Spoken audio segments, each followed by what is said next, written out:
यो देशको प्रधानमन्त्री म बन्छु है। 1 बन्छु, 2 बन्छु, 3 बन्छु, यो देशको प्रधानमन्त्री म बन्छु। सम्मान होइन तिमी मलाई श्रमदान देऊ मेरो लागि होइन यो देश बनाउन श्रमदान देऊ। म तपाईहरुलाई यहाँनिर मिठो बोलेर ढाट्ने अनि त्यहाँ पर गएर फसाउने खालको मान्छे होइन। त्यसले गर्दा यो देशको प्रधानमन्त्री बन्न चाहन्छु म। अध्यक्षज्यू मञ्चमा आफै मैले मान्नुपर्ने अतिथिज्यूहरू, बुद्धिजीवी सम्पूर्ण अतिथिज्यूहरू, उपस्थित सम्पूर्ण आमा बुवा दाजुभाइ दिदीबहिनीहरू, किराँत राई आयोगका केन्द्रीय समितिका पदाधिकारीज्यूहरू, केन्द्रीय समितिका सदस्यज्यूहरू, साथै यो कार्यक्रमलाई सम्भव बनाउनका लागि विभिन्न भूमिकामा रहेर योगदान गर्नुहुने व्यवस्थापक, प्रबन्धक, यो कार्यक्रममा आफ्नो कला प्रस्तुत गरेर यो कार्यक्रमलाई सुन्दर र भव्य बनाउनका लागि सहयोग गर्न आउनुभएका टाकेला टोली कलाकारज्यूहरू र उपस्थित सबैजना पत्रकार मित्रहरू, सुरक्षाकर्मी सबैजनालाई न्यानो अभिवादन, सेवा नमस्कार, सेवा ढोक भन्न चाहन्छु। म आफूलाई साह्रै सानो मान्छे सम्झने मान्छे, यसरी पुरस्कारहरूले सम्मानहरू गर्दाखेरि कस्तो अप्ठ्यारो लाग्छ। अघिदेखि कति मान्छेले यस्तो हेर्दाखेरि तपाईँ नै हर्क साम्पक भन्ने खालको तरिकाले म विशेष गरी घुस्रै हिँडिरहेको हुन्छु। आज चाहिँ मैले त्यस्तो तपाईँको चाहिँ नै होइन त्यस्तो पोसाकमा आउन मैले सकिनँ, चाहिनँ, किनभनेदेखि यहाँहरूले जुन सम्मान गर्ने भन्ने कुरा भएको कारणले गर्दाखेरि यो खालको पोसाक लगाएर घरदेखि नै निस्केँ। अरूले पनि अचम्म मानेर यसो हेर्दै हुनुहुन्थ्यो। मैले भन्न खोजेको कुरा के भन्दाखेरि म आफूलाई सानो मान्छे सम्झने मान्छे हो र आफूलाई सधैँभरि माटोसँग जोडिएको मान्छे सम्झाउँछु आफूलाई र एउटा भुइँ मान्छे भएको नाताले मलाई चाहिँ नि यस्ता सम्मानहरू खासै गरिएका छैनन् पनि र अप्ठ्यारो लाग्दो रहेछ कता कता। म आफै पनि एउटा गीत बनाएर गाउने गर्छु। सम्मान होइन तिमी मलाई श्रमदान देऊ मेरो लागि होइन यो देश बनाउन श्रमदान देऊ भन्ने मान्छे। त्यसले गर्दाखेरि सम्मान मलाई खासै चाहिएको होइन, तथापि किराँत राई आयोगका केन्द्रीय समितिले मलाई चाहिँ नि यति ठुलो सम्मान, यति ठुलो पुरस्कारले चाहिँ नि मलाई चाहिँ नि विभूषित गर्ने निर्णय गर्नुभएको रहेछ। त्यो थाहा पाउँदाखेरि म अत्यन्तै धेरै हर्षित छु। त्यसो भएको कारणले गर्दाखेरि त्यो सम्मान प्राप्तका लागि म धरानबाट आज आएँ। मौसमको गडबडीको कारणले गर्दाखेरि 9 बजीको मेरो फ्लाइट थियो, त्यो चाहिँ झन्डै 12:30 मात्रै चाहिँ नि सम्भव भएको कारणले विराटनगरको मौसम खुल्दैन। धरानमा एउटा एयरपोर्ट बनाऊ है भन्दाखेरि के भन्नुभयो, त्यतातिर म कुरा लाग्दिनँ। तथापि अलिकति समस्या चाहिँ त्यसको कारणले गर्दाखेरि भएको कारणले म ढिलो आएँ, माफी चाहन्छु। र म समयमा आउन सकेको भए अझै तपाईँको चाहिँ नि यो कार्यक्रमको मैले यसको चाहिँ नि गरिमा होइन मैले चाहिँ नि महसुस गर्थेँ भन्ने मलाई लाग्छ।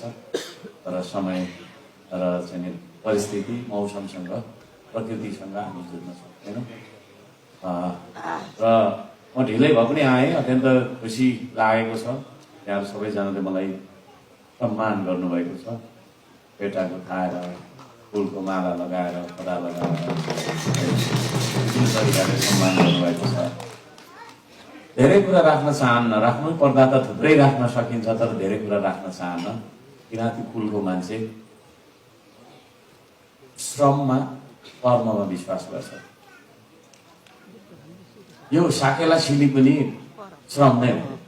त्यो सिलीमा राम्रो हेर्ने हो भने धान रोपिरहेको, धान काटिरहेको, होइन, कोदो रोपिरहेको, विभिन्न खालका चाहिँ होइन कर्महरू जो चाहिँ कृषिसँग जोडिएका कर्महरू विशेष गरी त्यो कर्म चाहिँ जुन हाम्रो पिता पुर्खाले पहिला गर्नुभयो त्यसैलाई चाहिँ तपाईँको चाहिँ नि त्यो सिलीमा प्रदर्शन गरिएको म चाहिँ महसुस गर्छु। म के भन्ठान्छु भन्दाखेरि मैले भन्ठानेकै कुरा सही हुन्छ भन्ने चाहिँ छैन, तथापि म अलिकति फरक तरिकाले जीवनलाई देख्ने मान्छे हो। पहिला जब हाम्रो पिता पुर्खाले भाषा यो शब्दको आविष्कार गर्नुभएको थिएन त्यतिखेर चाहिँ इसाराले बात मार्नु, त्यतिखेर त्यो धान रोप्न होइन तपाईँको चाहिँ विभिन्न खालका गतिविधि गर्नका लागि जुन खालको एउटा इसारा थियो त्यो इसाराको प्याटर्नलाई होइन एउटा चाहिँ सिलीको रूपमा चाहिँ विकसित भएको होला जस्तो मलाई लाग्छ। र त्यो सिली चाहिँ त्यतिखेर जतिखेर यो जुन हामीले बोल्दै गरेको भाषाको आविष्कार नभएको बेला त्यतिखेर त्यो नबनेको अवस्थामा चाहिँ कम्युनिकेसनको होइन सञ्चारको संवादको बातचितको माध्यम थियो भन्ठान्छु म चाहिँ। र त्यो साकेला सिली त्यतिखेरदेखि जतिखेर शब्दको आविष्कार भएको थिएन हाम्रो पिता पुर्खाले हजारौँ हजार वर्ष पहिलाको कुरा जस्तो मलाई लाग्छ बोल्न सक्नु भएको थिएन, त्यतिखेर संवाद गर्ने एकअर्कासँग आफ्नो मनको कुरा आफ्नो भाव चाहिँ प्रकट गर्ने माध्यमको रूपमा चाहिँ सिली रहेको थियो भन्ने जस्तो मलाई लाग्छ। र त्यो सिली अझै पनि तपाईँको चाहिँ प्रदर्शित भइराख्दाखेरि अत्यन्त तपाईँको चाहिँ गर्व लाग्छ। त्यति पुरानो संस्कृति र संस्कार लिएर बाँचिरहेको एउटा कुलको सदस्य हुँदा, एउटा समुदायको सदस्य हुनु पाउँदा आफूलाई अत्यन्त धेरै गौरवान्वित महसुस गर्छु। र आज म यसरी सम्मानित तपाईँहरूले मलाई गर्नको लागि योग्य जुन ठान्नुभयो निर्णायक मण्डलहरूलाई र त्यस तपाईँको चाहिँ निर्णायक मण्डलका सम्पूर्ण सदस्यहरूलाई म धन्यवाद दिन चाहन्छु।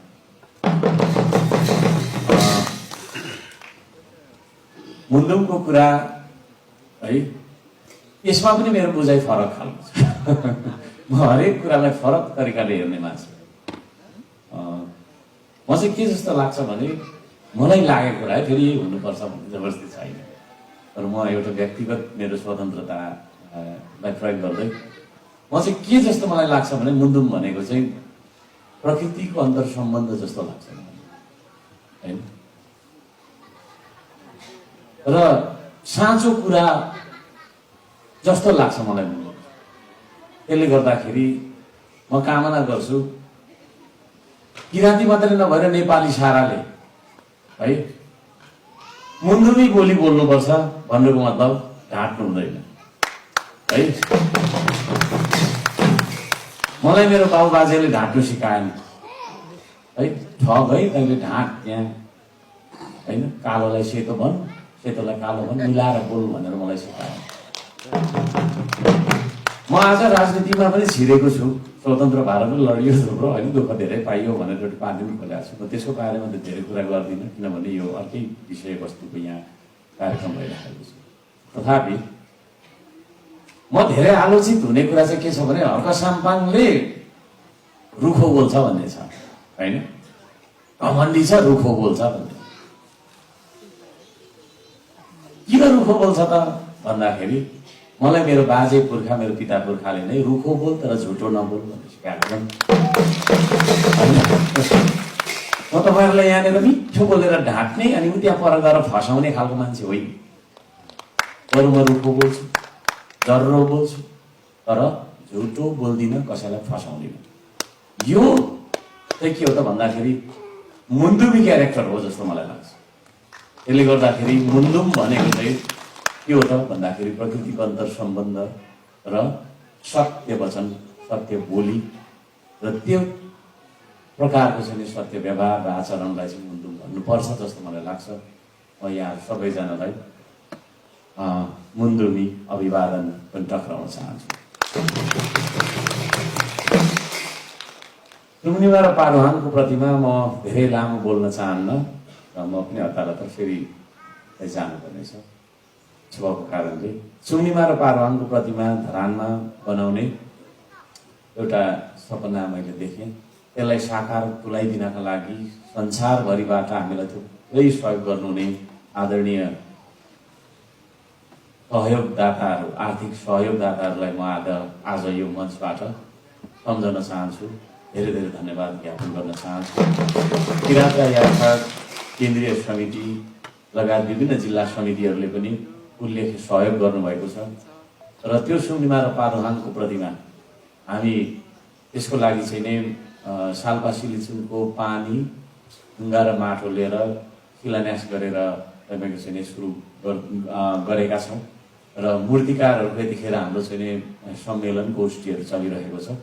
त्यहाँ कस्तो खालको पदार्थ प्रयोग गर्ने ताकि त्यो हजारौँ वर्ष टिक्न सकोस्, होइन, नभत्कियोस् र राम्रो खालको डिजाइनमा चाहिँ नि हामीले त्यसलाई एउटा आस्थाको केन्द्रको रूपमा, पर्यटकीय केन्द्रको रूपमा, है, विभिन्न आयामबाट चाहिँ नि त्यो हेर्न जाउँ, त्यहाँ जानुपर्छ भनेर चाहिँ नेपालको मात्रै नभएर संसारभरिका किराँतीहरू साथै पर्यटन र चाहिँ त्यो खालको चाहिँ एउटा प्राचीनतम संस्कार, संस्कृति र इतिहासलाई खोज अनुसन्धान गर्न चाहने अनुसन्धानकर्ताहरूको चाहिँ तपाईँको आकर्षण केन्द्रको रूपमा चाहिँ त्यसलाई स्थापित गर्नुपर्छ भन्ने किसिमले हामी लागिरहेको कुरा म जानकारी गराउन चाहन्छु र त्यो निर्माण कार्य हामी अब सुरु गर्दैछौँ। त्यहाँहरू सबैजनालाई जानकारी गराउन चाहन्छु। अरू कुरा म केही भन्दिनँ। यहाँ भन्दै हुनुहुन्थ्यो, यहाँ हाम्रो अग्रजहरू नै हुनुहुन्छ मभन्दा, मलाई जहाँसम्म लाग्छ। केही भन्दिनँ, राजनैतिक भाषण म गर्दिनँ, तर यो देशको प्रधानमन्त्री म बन्छु है। 1 बन्छु, 2 बन्छु, 3 बन्छु, यो देशको प्रधानमन्त्री म बन्छु है। यलम्बरको आशिष मलाई मिलोस्। यो भन्दाखेरि फेरि जातिवादी भयो भनेर नभन्नु होला, यति मैले भन्न पाउनुपर्छ। किनभने देशको होइन नागरिक हो म र अवश्य पनि यलम्बरको सन्तान हो। त्यसो भन्दा म फेरि राजावादी हुँ भन्न खोजे होइन, चुनावै लडेर बन्ने हो है। अब त्यसो भन्दा फेरि घमण्डी भयो भन्न भन्नु होला, किनभने मलाई मेरो बाजे पुर्खाले यसरी नै बोल भनेर भनेको छ होइन। त्यसले गर्दा यो देशको प्रधानमन्त्री बन्न चाहन्छु म। दुःख लाग्यो, चुच्चो पनि लाग्यो होला, त्यसुकै लागोस्, यथार्थ कुरा भन्नुपर्छ र यहाँ सबैजनालाई फेरि पनि माया सम्झना व्यक्त गर्दै यहाँलाई तपाईँहरूले गर्नुभएको सम्मानप्रति हार्दिक आभार र कृतज्ञता धन्यवाद व्यक्त गर्दै सबैजनालाई धन्यवाद दिँदै मेरो धन्यवाद मन्तव्य, शुभकामना मन्तव्य यही राख्दछु। धन्यवाद।